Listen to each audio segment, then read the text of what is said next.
He said she had more feminine energy. Right after I found out he slept with the 21-year-old I was helping, I thought I knew love, loyalty, and trust. But nothing could prepare me for the truth that unfolded behind my back.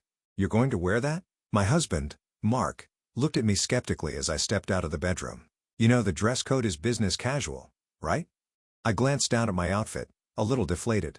"What's wrong with this?" He sighed. It's a little too casual, don't you think?" I looked at him, trying to understand his sudden interest in my wardrobe. Mark was a captain for a major airline, and his work uniform was more exciting than any of the suits in his closet, but I knew he was just trying to be helpful. "Okay, I'll change." As I swapped out my jeans for a pencil skirt and my t-shirt for a blouse, I heard him on the phone in the other room. "Yeah, we're just about to head out. Should be there in 20. It was a typical evening for us, rushing to a neighborhood watch meeting that Mark had insisted we attend. Our apartment complex was a microcosm of the city's diversity, with families from every corner of the globe living in tightly packed units. The neighbors we were on our way to help, the Novaks, were a stark contrast to us. They were from Eastern Europe, and their financial situation was as precarious as the rickety furniture they had out on the lawn. Summary: to the power of one: Mark questions the protagonist's attire for a neighborhood watch meeting, deeming it too casual. The protagonist changes into a more business-like outfit despite feeling a bit annoyed. They live in a diverse apartment complex where the Novaks, their struggling Eastern European neighbors, are the focus of tonight's meeting. Mark's concern for the neighborhood contrasts with the protagonist's feelings of pity for the Novaks' financial situation. The Novaks had moved in a few months ago, and I had quickly grown fond of their daughter, Natasha. She was a stunning girl, with tall, blonde curls that bounced as she walked and the kind of beauty that could turn heads on the street. But she was caught in a cycle of bad decisions, often leading to her appearing on questionable websites. I had seen the potential in her, though, and hoped that with a little guidance, she could turn her life around. "You look great," Mark said, kissing me on the forehead as we headed out the door. I forced a smile. "Thanks."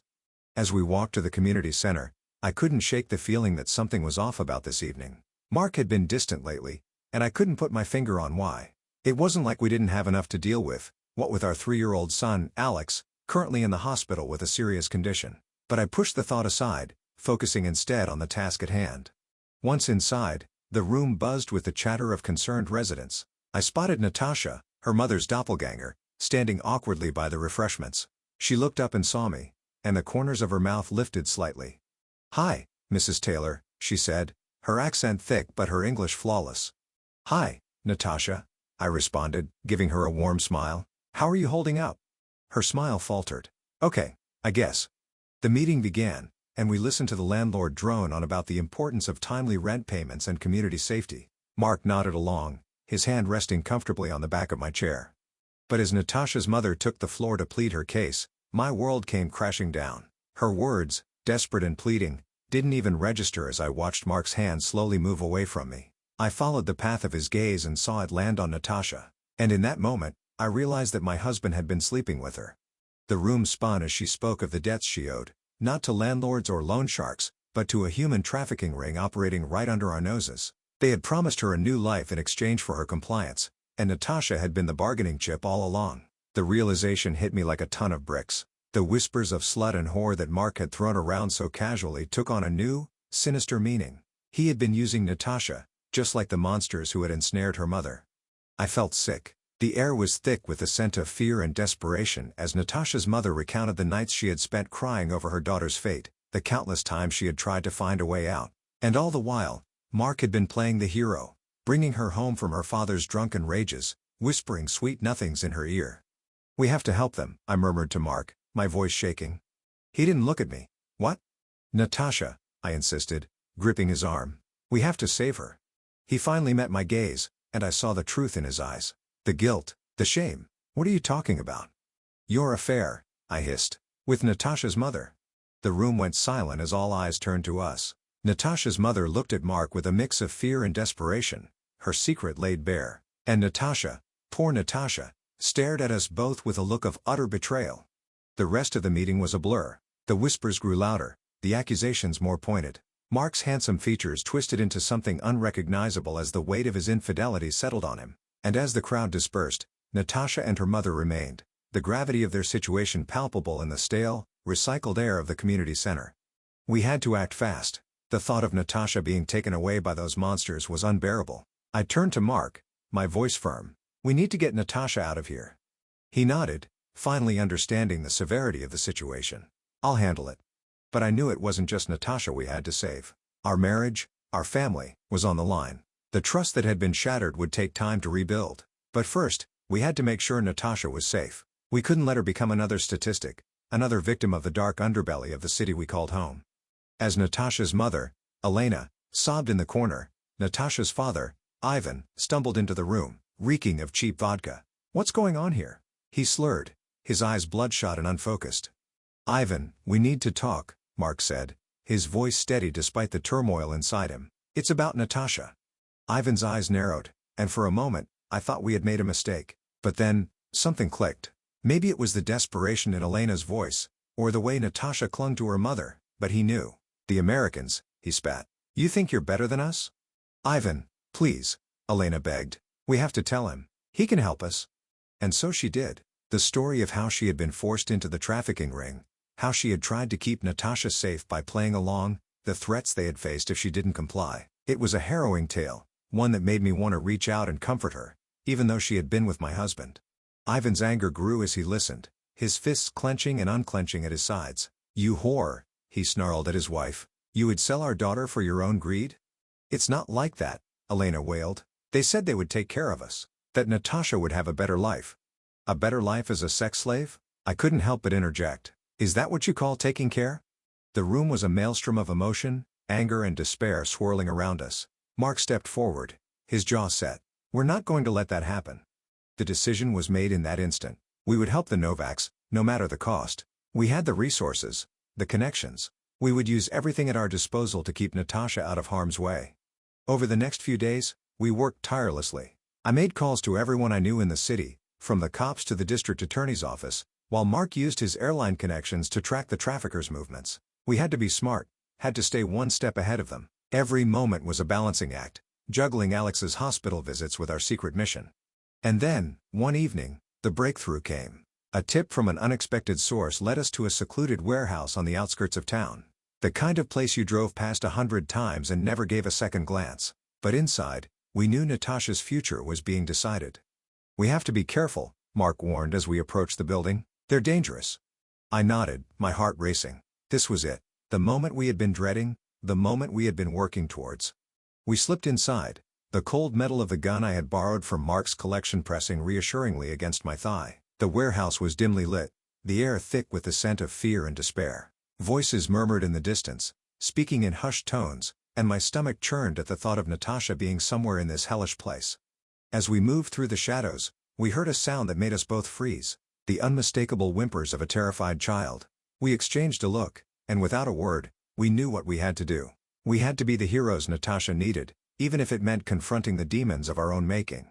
The trafficking ring had twisted Natasha's innocent dreams of beauty pageants into a nightmare, using her stunning looks to lure her in and then selling her to the highest bidder. The thought of her being paraded around in some sick, twisted competition made me want to scream, but we had to stay focused. We had to save her. The warehouse was a labyrinth of corrugated metal and dusty cardboard boxes. Each turn could lead us closer to Natasha or straight into the arms of her captors. We had to be smart, use our brains and our hearts to navigate this hellish maze. And when we finally found her, it was like finding a spark of light in the darkest corner of the earth.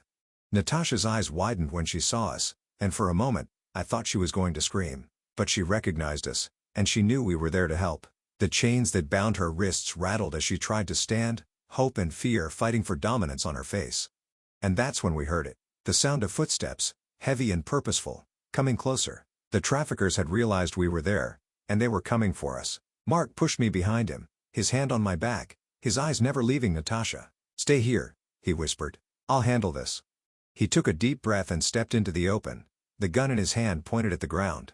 "We're not looking for trouble," he called out. "We just want the girl." The footsteps stopped, and a figure emerged from the shadows. A woman, tall and elegant, with a smile that didn't quite reach her eyes. "You must be Natasha's knights in shining armor," she said, her voice lilting with a hint of an accent. "Let her go," Mark said, his voice firm. "This isn't what you think it is." The woman chuckled, a cold, empty sound. "Oh, I think it's exactly what I think it is. You see, Natasha here has a very special role to play in our little show." The tension was palpable, thick as the cobwebs that hung from the ceiling. And then, she did the unthinkable. She offered us a deal. If Natasha wanted out, she would have to win a beauty pageant. But it wasn't just any pageant. It was a high-stakes, underground event, where the prize was not a crown and a sash, but freedom. The woman introduced herself as Anastasia, a celebrity advocate who had once been in Natasha's shoes. She had bought her way out and now used her influence to save others. The price was steep, but it was the only way. Natasha would have to go undercover, compete, and win. And we had to help her. With a heavy heart, we agreed to the terms. We had no choice. And so, the three of us set out on a journey that would take us into the glitz and glamour of the city's darkest corner, where beauty was a weapon and survival was a prize. We would have to navigate a world of lies, deceit, and danger, all the while keeping Natasha's spirit intact. The days leading up to the pageant were a whirlwind of preparation. We worked tirelessly, transforming Natasha into the picture of innocence and purity that would win over the judges and secure her freedom. Mark and I put aside our personal feelings for the sake of the mission, working together as a team. And amidst the chaos, something strange began to happen. I started to see him differently, this man who had broken my heart. His dedication to Natasha, to our son, to our makeshift family, began to chip away at the anger I had felt. Was it possible to forgive? To start anew? As Natasha took to the stage, her eyes gleaming with hope and determination, I knew that no matter what happened, we had already won. We had found the strength to fight for what was right, to stand up against the darkness. And as the final notes of the music swelled and Natasha was crowned the winner, the applause ringing in our ears, I knew that this was just the beginning. The story of Natasha Novak, the girl whose beauty saved her, would be told for years to come. And as the applause died down, and the reality of our situation set in, Mark and I knew that our lives would never be the same. The trafficking ring had been dealt a blow, but they were not known for their forgiving nature. They would come for us, for Natasha, for the people who dared to steal one of their prized possessions. We had to move fast. We packed our bags and said our goodbyes to the life we knew. Alex, still in the hospital, was oblivious to the danger that lurked just outside his door. We had to keep it that way, for his sake. We would tell him the truth when he was older, but for now, all he needed to know was that we had to go on a little adventure. We found refuge in a small town a few hours from the city, the kind of place where everyone knew everyone else's business, but where a new family could blend in if they kept their heads down. Mark and I took turns watching over Natasha, ensuring she was safe as she adjusted to her new life. Elena and Ivan had fled the country, their debts paid in full with Natasha's victory. They left us with a heavy burden, but also with a chance to make things right. The days turned into weeks, and the weeks into months. Alex grew stronger, and Natasha grew more beautiful. She had the same spark in her eyes that had caught my attention all those months ago. But now it was a spark of hope, of potential. We enrolled her in school, where she quickly became the belle of the ball. Her accent was exotic, her beauty unmatched, and we watched from the sidelines, proud of the young woman she was becoming. But the whispers of our past never truly left us. Every time I saw a car with tinted windows, or heard a knock at the door that was a little too loud, I couldn't help but wonder if they had found us, if they knew what we had done. Mark had taken a job at the local airfield, his skills as a pilot still in demand despite his newfound notoriety. And I had started a small business, my chemical research background coming in handy in the creation of organic cosmetics. Our lives were simple now, far removed from the glitz and glamour of the city. But every night, as we tucked Alex into bed and Natasha into her new room, we knew that the monsters we had faced were still out there, and we vowed to never let our guard down. The bond that had formed between Mark and Natasha was unshakable. They had a connection that went beyond the physical, a shared understanding of the darkness that had tried to claim her. And in the quiet moments, when the house was still and the world outside seemed so far away, I saw a spark of something else. A love that had grown from the ashes of our shattered trust. A love that had been forged in the fire of our shared struggle. It wasn't easy, rebuilding what had been broken. The whispers of Mark's betrayal still echoed in the corners of our minds, a constant reminder of the secrets we carried. But as Natasha grew, so did our love for her, and our love for each other. We had been tested, and we had come out the other side, a little bruised, a little broken, but still standing. And in the end, that's what mattered. We had each other, and we had Natasha, and we had a second chance. But Natasha was not content to live in the shadows of her past. She had seen the horrors of the world up close and personal, and she was determined to make sure that no one else suffered as she had. With newfound confidence and a fiery determination, she decided to expose the trafficking ring that had tried to claim her life. It started with small things, little hints dropped here and there, a name she had overheard, a place she remembered. And before we knew it, she had woven together a tapestry of information that painted a chilling picture of the monsters we had escaped. Mark and I were torn. On one hand, we were proud of her bravery, her refusal to be a victim. On the other, we were terrified of what this could mean for our safety, for the safety of our son. But Natasha was unstoppable. She had a fire in her that could not be quenched, a spirit that burned brighter than the sun. And so, we found ourselves thrust into a dangerous game of cat and mouse with the very people we had hoped to leave behind. They had not forgotten us, and they had not forgiven us. They wanted Natasha back, and they were willing to do whatever it took to get her. The town we had called home had become a prison. The faces we had come to know and trust now masked hiding threats we couldn't ignore. We had to move again, this time with Natasha's future hanging in the balance. We couldn't go to the cops, not without putting her at risk. So, we turned to the only people we could trust, Anastasia and her network of survivors. Together, we crafted a plan that was as risky as it was brilliant. Natasha would go undercover, using her beauty and her brains to infiltrate the ring, to gather evidence that would bring them down. And we would be her support, her safety net, ready to catch her if she fell. The day she left was the hardest of my life. Watching her drive away, her blonde curls fluttering in the wind, I couldn't help but think of the little girl who had looked up at me with hope in her eyes all those months ago. The girl who had become my daughter in all but name. I prayed that she would come back to us, that she would be safe. We waited, each day feeling like an eternity. And when the call finally came, it was not what we expected. Natasha had been discovered. The game was up. And now, it was time to fight for our lives. The house was a fortress, every window and door locked and bolted. Mark and I took turns watching over Alex, our hearts racing as we waited for Natasha's return. The tension was thick, a living thing that coiled around us, squeezing tighter with every passing minute. And then, in the dead of night, we heard it. The crunch of gravel under tires, the sound of a car door slamming shut. We exchanged a look, and without a word, we knew it was time. Natasha stumbled through the door, her eyes wild with terror. "They're coming," she gasped. "They know."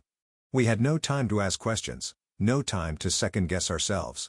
We had to act, and we had to act now. Mark grabbed his gun, and I took Alex into my arms, my heart racing.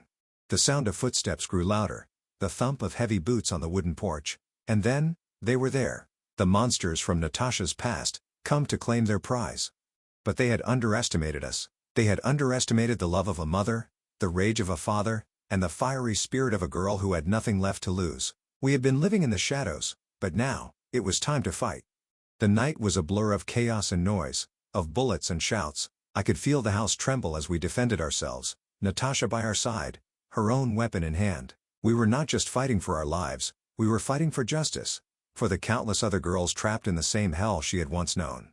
When the dust settled and the sun began to rise, we knew that our lives had changed forever. We had won a battle, but the war was far from over. The trafficking ring was still out there, lurking in the shadows, and Natasha's safety was paramount. We had to get her out, to give her the life she deserved, free from the chains of her past. With the help of Anastasia and her contacts, we crafted a new identity for Natasha, complete with fake documents and a new name. We had to say goodbye to the girl we had known, but we knew it was for the best. She was now Nina, a young woman with a bright future ahead of her. We moved again, this time to a bustling city where we could lose ourselves in the anonymity of the crowds. Alex was young enough not to remember much of the ordeal, and Natasha, Nina, threw herself into her new life with a fierce determination. She excelled in school, her beauty and intelligence shining through, and she began to build a new life for herself. We watched from afar as she grew, her spirit unbroken by the horrors she had endured. She became a beacon of hope for other girls trapped in the same cycle of abuse, using her platform to speak out against human trafficking and raise awareness. Her words were like a knife through the dark, cutting through the lies and the greed that had tried to define her. And Mark and I, we grew stronger too. The betrayal had left a scar, but it had also taught us the value of redemption and the power of love. We had each other, and we had Natasha. And in the quiet moments, when the world outside was just a distant hum, we knew that we had been given a second chance, a chance to make things right, to be the family we were meant to be. But the past has a way of catching up with you, and one day, it did. A knock at the door, a face from the shadows, a whispered threat that sent a chill down our spines. They had found us, and they wanted Nina back, but we were ready this time. We had built a new life, one that was not so easily torn apart. We had to act fast. We couldn't let them take her again. We called in favors, pulled strings, and used every resource at our disposal to ensure her safety. And as we watched her leave again, this time not as Natasha, but as Nina, we knew that she was ready. She had the strength to face whatever lay ahead, to fight for her freedom and the freedom of so many others like her.